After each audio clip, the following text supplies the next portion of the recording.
Eswatini has invited SADC on a fact-finding mission in that country. That's as unrest continues. Frustrated citizens say they won't give up until their king has fallen. They want democratic reforms in the kingdom. Massive protests have been held to denounce King Mswati the Third's regime. Sibusiso Phesheya Siyaya from the Swaziland Youth Congress is on the line. A very good evening to you. If you can first give us an update of what the situation is on the ground. What is happening there as far as protests against the king is concerned? Yes, hello, greetings to all viewers as well. Thanks for the opportunity to speak out at such a time. One would first like to express that we are facing a situation whereby the Mswati have found themselves being stripped off and facing violation of human rights. So as I'm talking today, Mswati are being treated as cows, whereby there is time to go out and graze for food and come back to the cattle. In any case, you are found that you are not at the cattle at the time of being the cattle, you are slaughtered on the spot. So currently, if I were to update in terms of what is happening on the ground, what we are seeing is that police, His Majesty, police and the army is all out full force, going door to door, hunting down activists. So we are having activists that were arrested, but no charges were laid on them. The only thing that was being done was brutalizing them. We are still receiving reports of deaths. In fact, one would have to say that already we have 38 people that have already been confirmed with names that have died by being shot down by King Mswati's army. So what I can say currently, Mswati are being scared in terms of in every street you go to, you meet the army in full force trying to intimidate Mswati. But then that is not giving any room for retaliating in terms of saying Mswati are still having a high morale in fighting and calling for their own freedom and calling for democracy in Swaziland.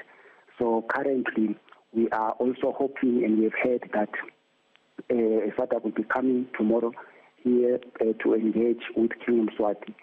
Hence, therefore, Mswati are preparing for peaceful march as they have been always doing, trying to do peaceful march. However, due to the retaliation and the hateful response of King Mswati's government, you find that some of these Let me ask you about SADC heading over there, and it seems that the king has made some sort of overture to discuss what is going on. I mean, how serious is he? And we know that there's a push for him to talk to opposition parties. Will that make a difference? At this point in time, if I may be open and honest with you, King Mswati, his government and all other institutions that are commanded by him have proven that their character is so questionable. They have not been truthful in everything in every word that they have been uttering. We have no confidence in him as much as we still call for a dialogue, because we do believe a dialogue we can settle this matter. However, may I also clarify that this is not an issue between King Mswati and opposition parties, because there is no opposition parties in Swaziland. Swaziland is a country where it bans political parties. All political parties are banned. So this is King Mswati against the people of Eswatini for reasons of that the king has this notation of thinking that he owns the nation and owns the people, yet it is the other way around. This, it seems, has been a long time coming.